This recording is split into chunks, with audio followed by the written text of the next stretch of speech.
Different brands, same hustle, get the bottle on the shelf, get the bartender to pour it, get full room of strangers to remember a name by the end of the night. That's a brutal way to learn how trust actually works. You cannot fake your way through a tasting. People either buy it or they walk. Then we both left that world and came back into tech and startup. And here's the thing nobody tells you. The job didn't change all that much. You are still trying to get someone to remember your name and trust you enough to buy. The shelf is just a feed now. Today, my guest is Michael Kurson, who runs go-to-market at a company called FirstTouch. They do something I have wanted for years. They take all the soft stuff that happens on social, the connection requests, the DMs, the comment that turns into a call, and they pipe it straight into HubSpot so you can finally see it. Which connection became a deal, which post paid the bills. Because let's be honest about why we all do this. Yes, we want to meet good people. And yes, we lead with value, but we're also running businesses. The whole point of showing up online is that someday it turns into revenue. Michael has built a real audience doing exactly that. So today we're going to talk about the part most people are too polite to say out loud, how reputation becomes a pipeline. I hope you enjoyed today's episode. I'm Justin Obi. This is Return on Reputation. Let's get into it. Michael, welcome to Return on Reputation. It's great to have you here, man. Yeah, I'm pumped to be here. Thanks for having me. Absolutely. No, I mean, I found you on LinkedIn. This is why I'm very excited to have you on the show, because I think the way LinkedIn operates, they feed you different people based on your interests. And you popped up in my feed. And what you were talking about at the time, the post you published was about HubSpot and how you guys at FirstTouch were helping people with attribution and using social to now empower their HubSpot data in a nutshell. And the post was very specific about different things that caught my attention. And I had to reach out, and you were gracious enough to answer the call. But what impressed me was not what you were doing at FirstTouch, but also how you were approaching your LinkedIn, your personal LinkedIn with your personal brand. And you seem to be crushing it. So with all that said, I just wanted to kick that off. That's why it's a pleasure to have you on the show. I appreciate it. Thanks, Justin. Yeah. And then we did a pre-call for everyone listening. This is weird because this never happens. You and I end up both having sold adult beverages before tech, and you had your own seltzer company, which to me is very impressive. I don't know how many tech guys also started an alcohol brand. So I want to hear just like, what did selling something people drink teach you about the trust that's necessary to sell software? It's a good question. And I want to touch on the first piece too. Thanks for reaching out. The reason that I replied is because I looked at your profile and I saw that you had started this sports company that got acquired by Volo. I played in Volo in Boston. I saw that you worked at Keel. I'd met some folks at Keel. I think just from a baseline perspective, and we'll talk all about LinkedIn, but that stuff doesn't happen over email, right? You email me, the odds of me looking at the email, then going to LinkedIn to look at you to see, hey, does this conversation make sense? Probably doesn't happen. But because it happened on LinkedIn, I'm one click away from who is Justin. And then I'm like, oh, wow, this could actually be a really interesting conversation. Yeah, let's do it. Right. And I think that's what makes it so special today. And to your point about trust, right? And how do you build trust? How do you build a brand? I'll talk a little bit about the hard seltzer stuff, but that was one of the big lessons that I learned, right? Is that people love to connect with people. And so our full marketing strategy, pretty much, I mean, we posted on Instagram, but I was driving to liquor stores 4 days a week and doing 3-hour tastings in person. They called it liquid to lips. I'm sure you know the expression too. Liquid to lips. You have to. So 1 ounce samples, 4 days a week, driving all over the state. I think I probably put close to 100,000 miles on my car over the course of a year and a half. I'm sure you did. And that was like the thing, right? We would do the tasting, and then we would look at the numbers after these tastings where the goal was, hopefully I'm there during peak hours and meeting a lot of people. And we would watch the sales really accelerate after that point. And then we could kind of figure out which accounts are going to be strong accounts for us. How do we double down? How do we do some in-person marketing? How do we get some like an end cap, right? That was like the big goal, was like, how do we get a little display for ourselves here? Sure. But it was just that process and repeat. And then it was like, well, how do we go find accounts that look like our top accounts? And how do we go make sure we're focusing there? And it's interesting because Software is a little bit different, but the fundamentals are very similar. And Yeah. right now, I think there's a really big gap in trust, right? There's all these AI solutions. Everyone's claiming they can do everything. But then you get into the software and people are just having a really hard time getting to value with a lot of this new AI solutions, especially in the go-to-market space. Okay. And so it's like there's this big trust gap. And how do you fill that trust gap? So excited to chat today. Appreciate you for having me on. And Yeah. Okay. So to the trust gap, right? So so when you're out, just let's connect it because the fun parallel here, when you're out tasting and doing thousands of samplings, meeting all these people, at first they're like, why should I stop? I'm busy. I'm going to go shoot in and out of the store or at the bar, whatever. There's trust there, right? Your goal immediately, I'm imagining, is to build instant trust rapport with those folks to sell them on the brand. And so how does that relate to software tech as you see it now? Like you said, there's a massive gap in trust today. How are you approaching that maybe it's LinkedIn, but how are you approaching that? How do you view it yourself? So the way that I view it is Just jump in. Yeah, let's do it. The parallels, right? So just a quick background. I started a hard seltzer company. I was in college at the time. It was called Briggs Hard Seltzer, local to the Boston area. And our differentiator, if you will, was hard seltzer made with real fruit, right? So no natural flavors, no artificial flavors. It was just a little bit of fruit juice and hard seltzer, very much like Spindrift, if folks have had that are listening. And at the time when we started this, there was only 2 other hard seltzer companies that had really gotten significant distribution. This is a brand new category. We're talking like 2017. And so we had 2 hurdles to face. One is I'd be like, hey, you want to try this premium hard seltzer? They don't even know what hard seltzer is, period. Right. We were pretty early to the game. So there was like a double ladder of trust that had to be kind of established.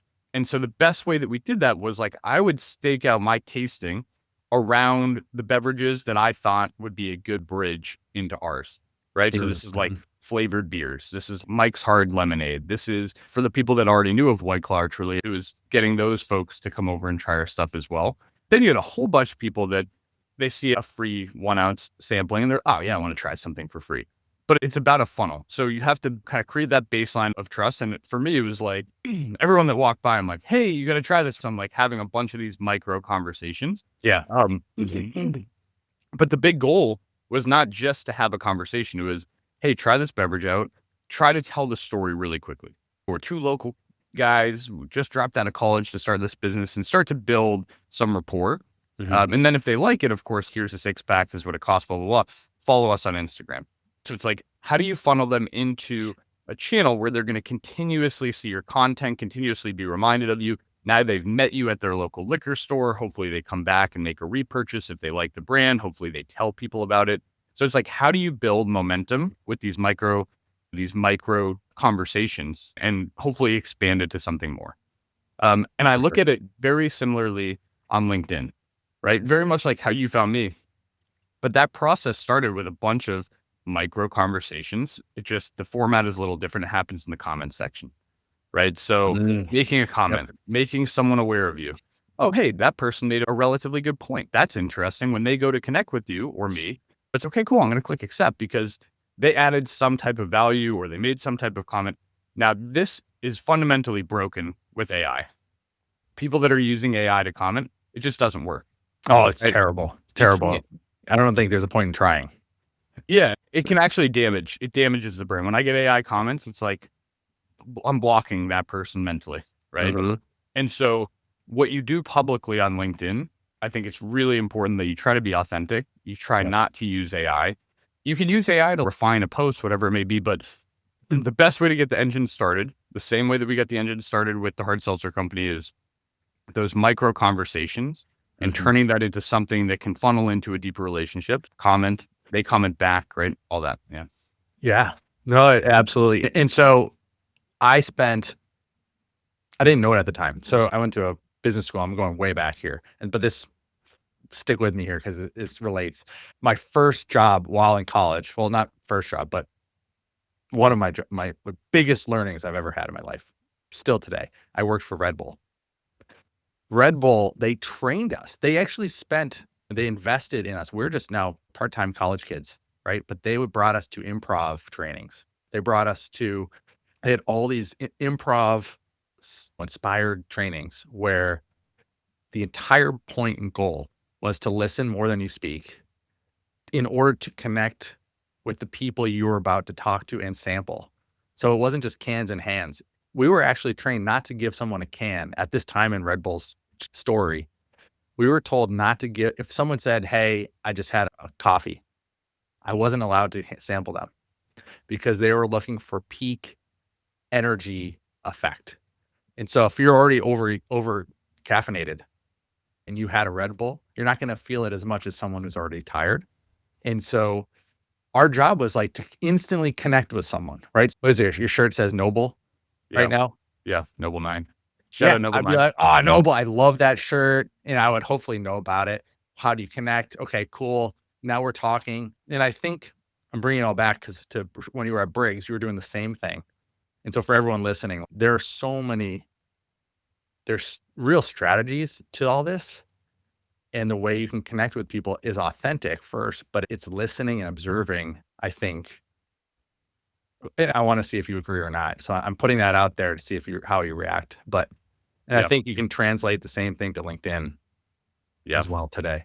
Yeah. And I mean, it just looks a little bit different on Yeah. LinkedIn, which is, are you actually paying attention to the content that's being written? And then do you absorb that Right. information and have a relevant take on it, right? Yeah. Whether it be agreeing, whether it be disagreeing, whether it be tagging someone in that you think might find it interesting.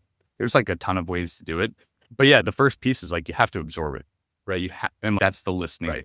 It's the And listening, the observing. How do Yeah. I connect with this person in a real, authentic way? And that I mean, brings value? that it to me is sales 101. If you're talking more than you're listening, you're losing. And I was a rep at Klaviyo. Every single conversation I had was recorded. I studied what was leading to better win rates and what wasn't. If I'm talking more than 51% of the time, I'm losing more deals than I'm not. So that was like my gold standard is, am I at 49% or below talk rate? And if I Interesting. am, that's going great. And if I'm not, we've got a problem. Yeah, I love that you have the data on that because my first company I started, I would just talk, and I was like, I think my wife was like, just let them talk, let them do all the talking. And as soon as I started doing that, we won more and more deals. Yeah. And it To me, becomes it was initially backwards. It didn't make sense, but Right. now it makes sense. But I love that you have the data to support that from your time at Klaviyo too. Yeah. I mean, sales is mostly listening and asking questions. And you have to be, if you don't care, people can tell. But Yes. on the same side of the token, if they don't care, they're not going to talk very much. And that's a really clear signal as a seller, like, okay, this person might not actually be that interested. Mm-hmm. Right. But you don't get that data point if you talk the whole time. That's true. Yeah.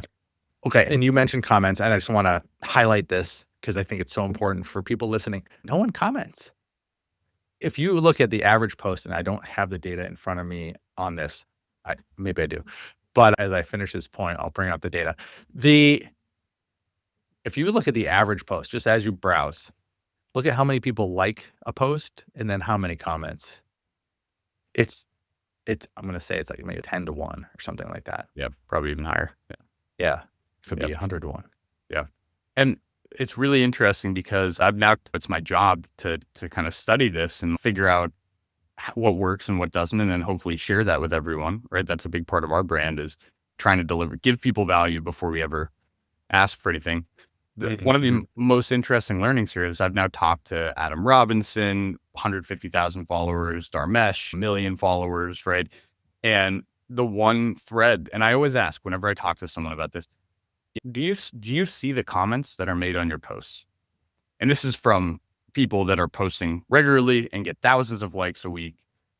And the answer that I always get is yes. And it's really obvious to tell which the real comments are, right? Because AI comments are super obvious. I don't know, getting a thumbs up, but the answer is always yes. So is there any better way to get onto someone's radar if they're active on LinkedIn than to comment on posts? And it has such a compounding effect because not only do they see it, but the people that are reading their posts or reading through their comment section also see it. And so now you're building familiarity in whatever industry you're focused on. You're building familiarity one-to-one with the person that you want to build familiarity with, but you're also building familiarity with the people that follow them. So it's this very interesting kind of compounding effect over time. So here's what's crazy. is just to back that up, only about 1% of LinkedIn's monthly active users post content in a given week. So we're not even talking about comments yet. People are not posting there. 1% for any given week. And then 3% post more than once a week.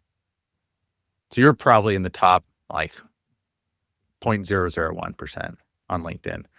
The vast majority are silent consumers, just consuming content, scrolling around, which makes sense. And then that tiny 3% of these creators, they're generating 9 billion impressions. Yeah. To me, it just screams opportunity for most people to start creating content. But then the comments, that's the next lever. That's the advanced move. And I know we're diving deep in here. We can pull back a little bit and zoom out. But you said on our call before this, I might be misquoting you, so just tell me if I am. But you were like, hey, the investment of me sitting on LinkedIn and connecting with people a few hours a day is the best ROI I can have from most of any activity. Is that what you said? And then can you elaborate for everyone listening? Yeah. So I'll bump high level and then I'll get into the details. Yeah. Our platform helps companies operationalize social LinkedIn. What does that mean? It means turning LinkedIn into a primary go-to-market channel that's plus human in the loop. Every action that you take is tracked and attributed back to your CRM, HubSpot for today, which means that you can actually measure the impact that you're having, how many meetings are getting booked, what pipeline's getting generated, and how many deals are closing, and then attributing that back to the activity you take on LinkedIn. That means the posts that you make, it means the connections that you send, it means the DMs and replies that you send and get. And that's never really been possible before. It's always been a black box, right? So like we now have the data to understand the actual impact of what we're doing. And I'd say for anyone who's listening to this, this is interesting. Maybe I want to give it a try. The first step, and I started this on January 1st of this year. Okay. This is like the beginning of the process. I posted, but the most important activity I made early was commenting. And I'd make 30 to 40 comments a day. The likes are fine. People just don't really see their likes, but they see their comments. And so it was like target list of people that I thought might be a good fit for what we're building and just go comment. Try to make good comments, tag people in comments. Like it's all about creating this compounding effect, but mostly building one-to-one awareness with the person you're commenting on. And I would just do this every single day, 30 to 40 a day. I'm probably doing 15 to 20 now, but 30 to 40 a day in the beginning. And what we saw was when I did these comments and then connected with someone, the accept rates were double to triple what it was when I just did a cold connect. Okay. Wow. Right. So I'm talking like huge. From 20% to 60% plus. The same situation on the reply. So from 5 to 6% reply rate to 20% plus reply rate. So the way that I'm thinking of this is, okay, we're building a compounding effect because now when these people accept at a 70% rate, and LinkedIn's rate limited, you can only send 20 connects a day. You can only send 100 per week. You should be optimizing for the highest connect rate possible because the more people that accept your connects, the bigger the network and audience you build, the more people that are then going to see your content. And again, you're driving them down the funnel, very much like when we were doing tastings with Briggs. And so I just kept running this process week after week, month after month. And this year, I think I started out like 6,000 connections / followers. Now we're close to 12,000, but there's been a very intentional effort. And then the posts have started to get a lot more attention as well, because I'm building a network of people that are actually interested in the things that I'm posting about. Right. So that's a really, I think that's key. Yeah. That's key right there. What you just said. It's not like you've approached it from a brand, like a strategic brand lens. Like you're posting certain things, right? You have certain pillars, whether you realize it or not. Like you have certain things you talk about and you stay within that wheelhouse, and the people you're connecting to are inherently interested in what you're talking about. And so I think that's the first piece to anyone who's interested in doing this or is already doing this and trying to optimize it. You have to have a really clear value prop. You have to have a clear persona of who potentially is going to care about this. And then your whole job is, how do I optimize my content to be relevant to them, top of funnel, middle of funnel, and bottom of the funnel, right? You can't just talk about your product. You have to talk about other things too. But how do you fundamentally get people interested and then move them down the ladder towards real intent? And that's the game on LinkedIn. And the best part is it's free. Mhm. Like we have spent $0 on marketing this year. Zero. Wow, that's fantastic. So just to highlight this as well, when you're talking about comments, because you said you started comments, that was the the best way to start. You had just said there are good comments and bad comments. So this analysis that we pulled for the show, comments over 15 words, roughly, give or take, carry double the algorithmic weight of short ones. So great post, or this is awesome or nice, right? That doesn't count as a Right. comment. Right. For you, how is there a formula in your head when you're making a comment? Yeah. So, I mean, there's all different types of content, right? So I'll give you a couple examples. Some people love to post about, hey, we're hiring for a new role, right? That's like their highest volume of content is just posting about new roles. Like they're a VP or a director or whatever it may be. Great. The best thing you can do is comment for visibility, right? Okay, hey, I want you commenting so that you have access to my network, and then go find a couple people in your network that actually might find that relevant. So I'm tagging Okay. people now. And Okay. that's where you go from this could be AI to, oh, wait, this is clearly a person who's put in a moment of intentionality and effort. And the thing I'm optimizing for is, do they feel that effort on their side? And can they differentiate between what might be AI and what's not? Mhm. So that would be one example. Another would be, hey, I just got promoted, right? People love to talk about their promotions. You Love can it. say congratulations. Awesome. People is great. That doesn't really stand out. Those are difficult pieces of content to really build awareness from because everyone's just saying congrats, right? Right. Right. The third is when people are actually sharing their thoughts. And there's two ways to approach that. One is to actually create some type of value back. Yeah, this is a great point. This is what I'm seeing on my side as well. It's not just regurgitating their post. That's what AI does. Like, I summarize this and whatever, and it's so obvious. So it's like, how do you fundamentally push your opinion into it, whether it be agreeing or respectfully disagreeing? And then the third is, what about when people don't post? This is like the question I get the most. Okay, Yeah. great, I want to run the strategy. Guess what? My prospects don't post. No problem. Go find 5 to 10 people in your industry that share opinions in the market that people might care about or find interesting, and go tag people in them. Right. So probably Mm. 80% of my I see. prospects. Yeah. Yeah. So you're bringing awareness to the people who are not posting onto comments they might care about. Yeah, commenting them into a post that they might care. Hey, Dharmesh just talked about how HubSpot launched MCP and CLI, and they're opening up their infrastructure to agents. Yeah. You're head of RevOps. You're probably thinking about tooling. Great. Hey, Justin, check out this post from Dharmesh. Thought you might find this interesting because I'd imagine you're thinking about how you can start to incorporate more agents into your go-to-market strategy. I'm not pitching anything. Yeah. You're just being valuable. I'm trying to be valuable and trying to share something that they might find interesting. That's not me. I'm not commenting on my own post like, hey, Justin, check out my post. That doesn't work. But what I've done now is I've connected a person with a thought or idea that they might care about. And I'm Yep. still getting into the notification tab. And if they like that comment or respond to that comment, thanks for sharing. Now we've made digital eye contact, right? And the digital eye contact of someone engaging with you in a comment section is a massive lever in terms of connect rate and reply rate, because you've now started that conversation in a much more authentic way than almost any other channel. For sure. Yeah. And the other data, just to back what you're saying up, for everyone who is kind of skeptical, I don't know if I want to make this effort, right? Because it does require effort. But comments done well will drive 3 times more profile visits than likes, right? So 300% more. So if you want people coming into your world, your profile visit, a great comment does that. And then the other strategy, I think you're doing next level stuff here, which is awesome. But commenting on someone else's high reach post. So identifying a handful of people who you want to get into their world, but not just talk to them personally, but you want to be in their space so that their audience will see you. And that's where comments really shine. Yeah. I think. If you're early to those, right? So you track a couple of people that get a bunch of impressions. There's Yeah. comments that I've made that have gotten 20 or 30,000 impressions, which is like a pretty solid post. I was just going to say, I think the algorithm today is rewarding comments more than they are posts.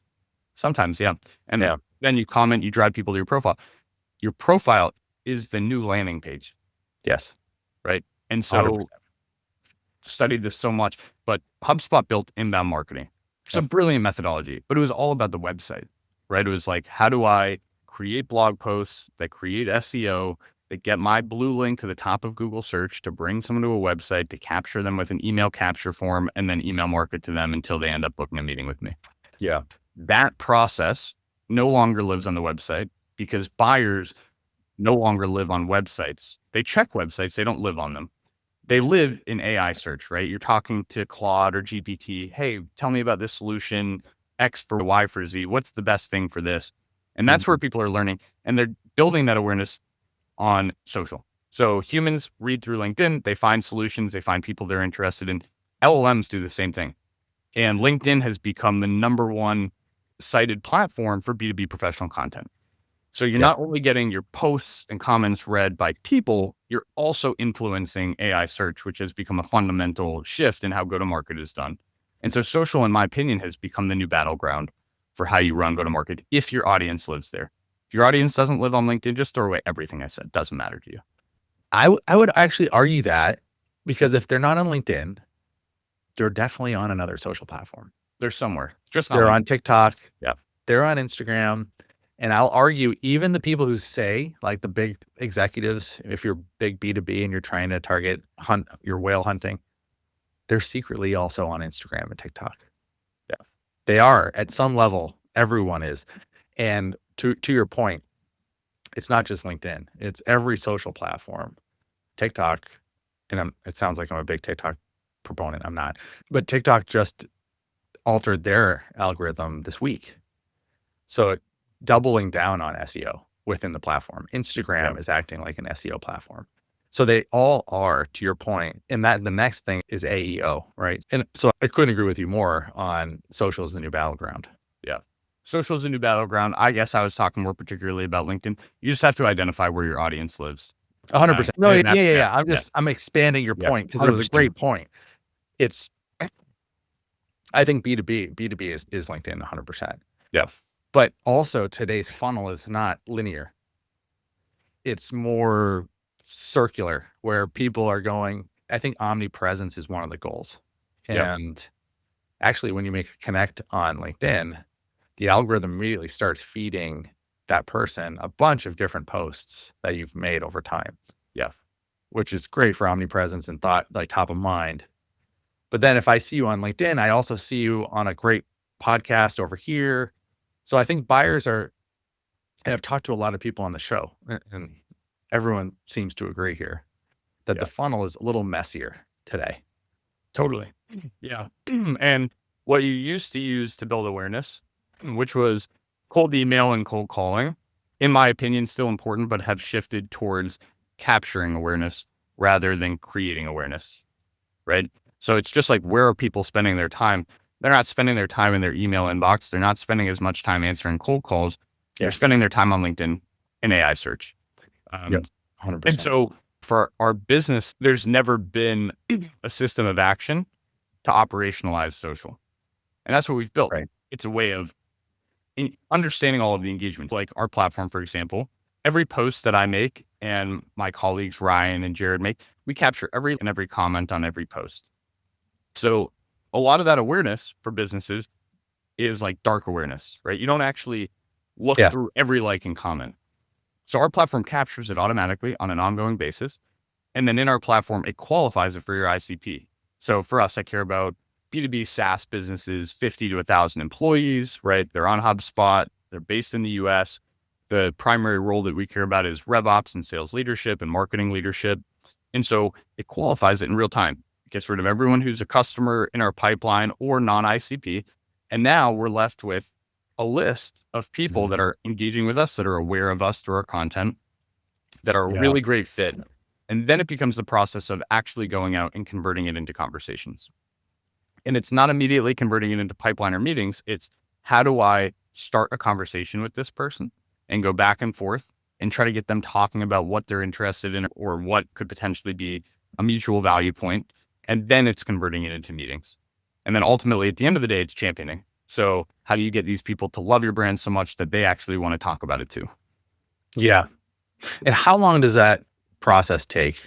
I'm sure it's different for everybody, but I think a lot, like half the game is top of mind, staying top of mind so that when they cross that threshold into becoming a buyer, they think of you first. And because of that reputation that you've built, the relationships you've built on social, because marketing wants to, traditionally, we've all talked about what is the last touch that gets them to buy, right? Crediting the last click. You guys are called FirstTouch. Yeah. How does, what's the life cycle? Is it a year? Is it a day? I'm sure it's different for everybody. What's your take on that? What do you think about patience in this game and how that plays out? I think it's pretty specific to what you sell and how you sell. So Yeah. for us, our sales cycles are really pretty quick. It's like 1 to 3 calls. So this year we've booked 400 meetings, right? Over 150 customers now. But if you think about the math, right? What we're tracking for is that first engagement, right? So commenting, etc. But now people are engaging. And am I going out and connecting with them? And we have all of this in the timeline in HubSpot, so you can actually build reports and attribution on it. So what was the first action, right? Was it a connection accept? Was it a engagement on a LinkedIn post, right? Was it a comment on a LinkedIn post? And you can track that whole funnel. It's typically pretty quick because people are engaged at that point. They've seen something that that resonated for them. And the way we think of it is we're funneling all of the other engagement into LinkedIn content. Right. So if someone visits funnel them back to the LinkedIn engagement by sending a connection request. If someone is on LinkedIn and we're doing this commenting strategy, great. Let's go connect with them. If they're liking or commenting on posts, go capture it and convert it into a conversation. So these things happen pretty quickly because it's at that moment of intent. There's a range of deposits and withdrawals. If you like 3 or 4 of my posts, there is like an 80+% chance that you're going to accept my connection request and reply to me. Just like, how do you actually track the volume of those as well? But depending on what you sell, if it's a pretty quick sales cycle, this stuff happens very quickly.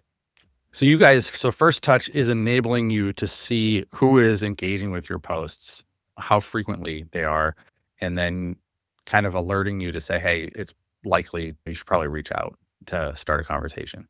Am I getting that right? Maybe the most important piece is that each LinkedIn account gets an agent that can help you operate your account. And you can either do human in the loop, which is like alerts. Hey, approve this connection request, approve this message, or it can happen agentically. So the way that we split it is for our most high value prospects, which we score 1 through 100, 90 plus, I'm actually getting approvals. Hey, send this connection request. Here's a message, but like I'm editing it and making it really personalized.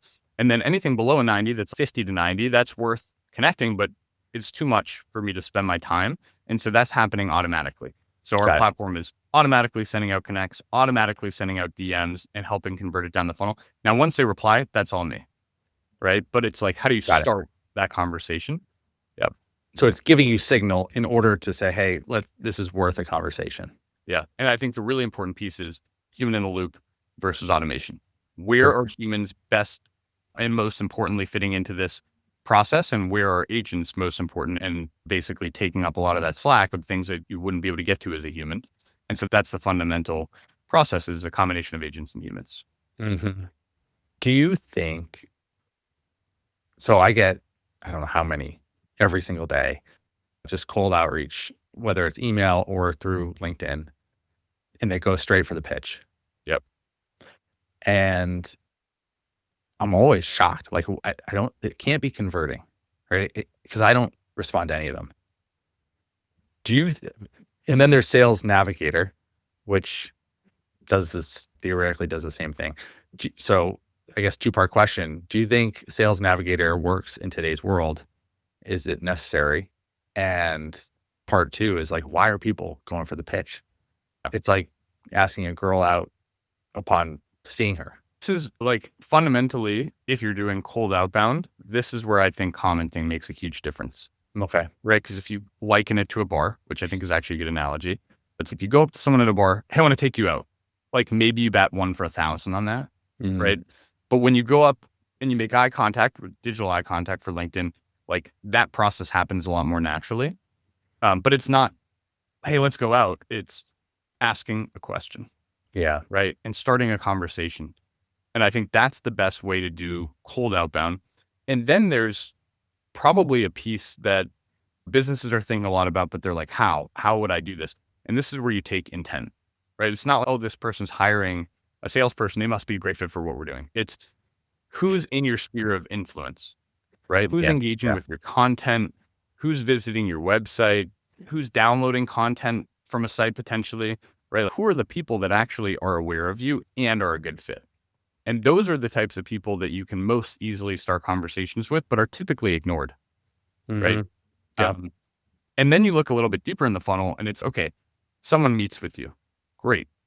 Now, if you're not actively creating content and adding those people to your sphere of influence on LinkedIn or whatever channel you're using, the only way for you to stay top of mind is to continue to check in, right? Of course. On our side, it's like we're building the audience. They're seeing the content probably at least a couple times a week. And so we're staying top of mind through the content that we're publishing. And we try to make it actionable. Some of the content is try this out, or this is what we're seeing in the data, or this is how we'd recommend doing this strategy. And so it's like, how can we add value-like content that drives them deeper down in the funnel and asynchronously is doing the sales process for us? Yeah. And, Yeah. and that's a Got it. really major piece today. Yeah, that makes a lot of sense. But then, and still, which is crazy, why are so many founders treating LinkedIn in this case specifically as barely a side hobby, right? They're not putting the investment in. Do you think they don't have the time, or do you think they don't give it the respect it deserves? Yeah. I mean, I think I have two opinions on this. One is this shift in go-to-market is relatively new. It's happening right now. But two, and maybe more importantly, is everything on LinkedIn so far up until now has been a black box. So I can't see the impact. I don't know how many deals are coming from this. I can't stitch it back to say this time that I'm spending has a positive ROI. And so once you're actually able to measure that and you can see the data and you can see the impact, the light bulb is we need to invest really heavily here, whether it be time and energy or money, but it's mostly time and energy. And I think that light bulb has happened for a lot of our customers, right? We've had some customers that are now tracking all of their engagement and they're saying, wait, it's 60, 70% attribution to our meetings that are set, pipeline built, et cetera. And once they're able to see that, then there becomes a fundamental shift. Like, wait, we're doing all this other marketing that's not converting. Let's spend our time building the content that is. And the best part is it's free. It's just organic. 67%. 60 to 70 attribution. Yeah. That's amazing. Yeah. Wow. So social is the new battleground. This is all happening now. How much of it do you think also, I mean, at the same time, AEO or AI search has entered the chat? How much of that is a reflection on this new AI movement? I mean, a lot of what you're saying is, yes, there's AI powering the tool, FirstTouch, but it's a lot of be human, be more human, be yourself. And the tool is empowering you to do that. Yeah. I think a lot of people are thinking about AI as, can it run it end to end? Yeah. I think we've seen pretty clearly with AI SDRs, like actually that doesn't work very well. And then everyone talks about, okay, well, let's use AI to free up our humans. But what are you freeing them up for? What are the most valuable things? What is the most valuable space that humans can operate in for the duration of a day? And our fundamental belief is take care of a lot of the minutia, right? The going and finding people and making sure that I'm tracking and staying on top of commenting and making sure that I'm staying on top of sending out connections. Like that process is a lot of labor and is not that value add. The value add is how do we start conversations and focus on those conversations so that we don't have to pitch slap all day. And so that the rest of that process is taken care of for us. And then when you think about AI search, buyers are coming to conversations much more educated. Whether they're educated correctly or not, that's a big part of why AI search is so important and making sure that your brand is showing up properly there, which again, comes from what you do on social, whether it be LinkedIn, Reddit, YouTube, et cetera, TikTok. But buyers are coming much more educated to a conversation. And so it's your job to not start from the beginning, but to start with where your prospect's education level is. And you can assume that if they're meeting with you and spending their time, they've probably looked you up on AI search. Now, whether they found you on AI search or they found you on social and said, hey, I found this company FirstTouch. would this be a good fit for my business? But people are doing that because they're not trying to waste their time. And so then the best question you can ask these days in discovery is, how did you find us? And what do you know about us? Have you actually looked us up in AI search? Did you do any research before this meeting? And that then becomes your starting point, right? Because people are coming with preconceived notions now more than they ever have in the past. It used to be, check out the website. Yeah, I generally understand what you guys do. But now it's, I found you guys on LinkedIn. Great. But if you don't ask the second question, you don't know what they know about you. And that actually, at the beginning of the conversation, it becomes far more interesting. Oh yeah, I'm trying to solve this problem. I saw you guys. I talked to AI search about it. Oh, what were you talking about with AI search? What were you talking about with Claude? And that becomes a much better place to start your discovery. It allows you to really diagnose their problem quickly. Yeah. And if they haven't spent that time doing it, that also tells you something. Yeah. Okay. So you've got almost 12,000 followers on LinkedIn. How much of that has attributed to your own new business? Yeah. If you can give us any details. Yeah. Be honest. I can give you details. So let me pull. So we don't do any calling. Okay. I don't do any calling. And I also don't send emails. So I've really tried to live and breathe this process. This year, I've booked over 400 meetings that are attributed to you yourself. Yeah. Wow. Yeah. And now the interesting piece is, in the beginning, it was like all grunt work, right? It was like this commenting process to connection to conversation starting. It was like such manual work, right? And you had to get the engine started. Now people are coming inbound, but the interesting piece is less than half of them are coming inbound to our website. More than half are coming inbound to my LinkedIn. See my profile, they connect with me, they reach out, hey, saw what you guys were doing, would love to chat with you. That looks like it's a totally different surface area than it used to be. So I think my whole thesis around what we've built for Obi Creative is people want to buy from those they like, they know and trust. And because of what you said earlier in the show, we're at an all-time low point of trust. Do you think how much, and you just said, I think what you just said, I'm trying to highlight this point. They're coming to you. Do you think you're now acting as the face of the company in addition to the founding team? Yeah. I mean, Do you think that's because they trust you through the content that now they can just shoot you an email? They feel comfortable coming through your LinkedIn profile instead of the inbound form on the website? Yeah, I think for sure. And I think for businesses today, and it used to be the brand, right? If you think of Coca-Cola and Pepsi was the brand. Now, especially with companies that are getting started or trying to grow in their market, people trust people. Yes. And you are now the brand, right? So I'm a part of the brand. My co-founder, Jared, is a part of the brand. Our head of RevOps, Ryan, who also creates a bunch of content, is a part of the brand. And collectively, I would say more people know of us than know of FirstTouch. And so almost by design, and this is just what's happening as a macro trend, people want to connect with people. And I think this is displayed in the statistics as well. I think less than 3% of the feed share is company posts, like a brand posting. That's it. Yeah. 3%. Yeah, it's super low. And when you look at those numbers, okay, then the people are the brand. 100%. Yes. I mean, this has been the case for, I think, a few years, and I'm shocked to hear as low as 3%. I didn't know that. But who is excited to engage with the company post? It doesn't, to me, it makes sense as why the founding team and the executive team and the employees, for that matter, you want to engage with them. That's who I want to talk to. That's who I'm going to be doing business with. Right. If you think about the B2B space, there's so many good examples of this. Look at Lovable, right? Yep. Fastest growing technology company in the world, 0 to 500 million in less than 2 years. Their founders and executive team, and now their entire team, creating content, thousands of likes, thousands of impressions. People want to follow the people. Whisperflow, same idea. CEO posts all the time. I've seen him on LinkedIn far more than I've seen Whisperflow. Clay, same idea, right? It's the executive team posting. And then what happens is you have a shift towards champions.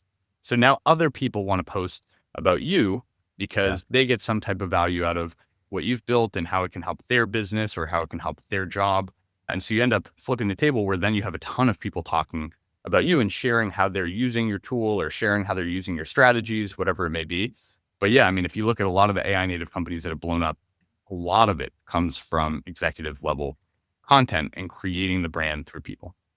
It's amazing to me that you have all these pieces of proof that this works. And then I still, most days, talk to at least one founder who's on the time. It's wild. And so if a busy founder today, so the average person spends about 8 minutes a day on LinkedIn. Seems low, but yeah, I think you and I are not in that, probably 1%. If a busy founder gave you those 8 minutes, how would they spend them the best way possible? Is it commenting or just creating a post? Or I think it's a combination of both. And I think you only have 8 minutes, Michael. well, then you should probably expand the amount of time or the amount of energy. And Okay. there's a few different ways you can do this. Building content is a really important piece. Engaging with your audience is a really important piece. Podcast, great way to do it, right? You have a conversation with someone. Now you can use all of that conversation as content, right? So you don't necessarily have to be fingers on keyboard writing every single post, but your posts have to come from you, whether it be a recording of something that you've done, an interview that you've been on, just interviewing to create content or being on a podcast. And I'm not against people working with companies like yours, Obey, or other agencies that are helping them pull those stories out and establish thought leadership, right? Because the reality is not every CEO has the time or sees that impact on ROI right away, but you should be investing in that then. Right? Yeah. If you only have 8 minutes, then go invest. If you have hours, then spend your time doing it. But it just comes down to you have to find a way to get it done. I love that. The other thing, and one last question, then we'll jump to the rapid fire because I know you got to go.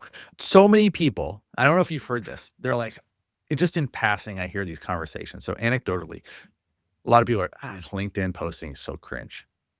And they're almost afraid, right? It's this idea of the perfect post doesn't exist, or I need my post to be perfect. I'm spending too much time on this. So then they don't post at all.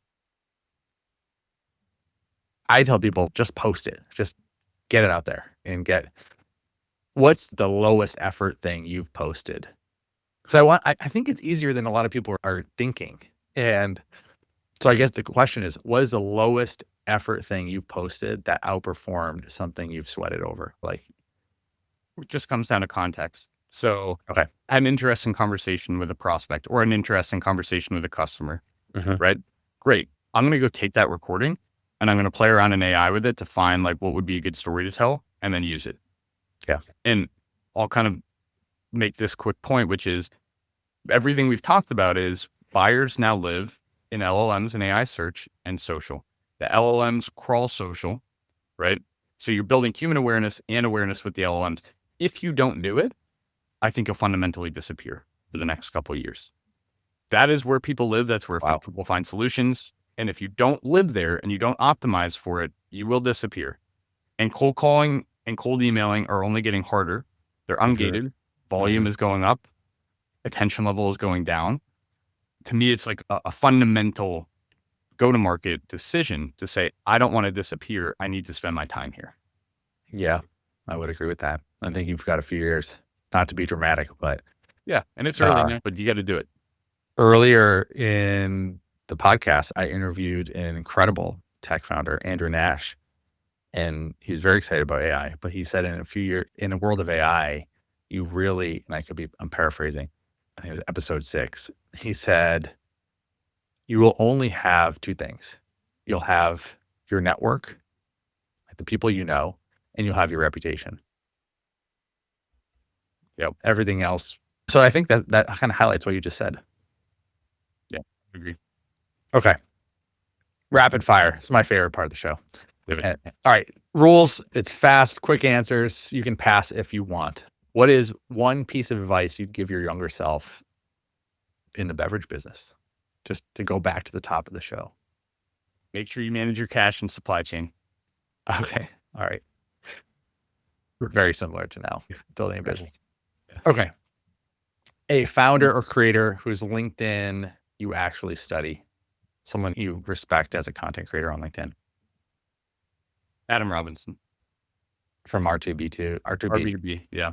Yeah. Founder-led sales. He was like one of the OG people that built this way of go-to-market. Okay. And he now built 2 businesses to 30 million ARR. Spends basically $0 on marketing and just makes posts. And it's built a very strong audience. Okay. Awesome. Most overrated metric on social today? Likes. Okay. What's the most underrated one? Comments. Okay. And the last thing you made, what's the last thing that you saw that made you hit follow on someone? That's top of mind, maybe. Oh, I gotta dig deep on this one. That's a hard one. That's a hard one. That could be hard. Darren McKee. Talking about social selling forever. And he's built 531. This is a good shout out. 531. Check it out. It's really good. He basically breaks down the fundamentals of social selling and how to get your team to operate on social. So not just executives, but your actual go-to-market team. What are the activities that they should be taking on a day-to-day basis? Followed him recently. Great follow. Okay. Awesome. Last two more questions. What is a tool you can't run go-to-market without, and you can't say FirstTouch? A company called Ask Elephant, meeting recorder, and then automatically creates deal records, fills out notes, and does follow-ups all in one. So every meeting that I have, automatically deal record exists in HubSpot, and it moves those deals forward and gives me alerts on, hey, you said you were going to do this, you didn't do it, or do this, you said you would. Really great tool. Amazing recorder. Wow. Okay, cool. And last question, I ask everybody this. What does reputation mean to you today? I think reputation is how people talk about you when you're not in the room. All right. It's a great answer. Cool. Michael, thank you so much, man. It's awesome to talk to you. Thank you, Justin. Appreciate it. Thanks for having me on. Absolutely.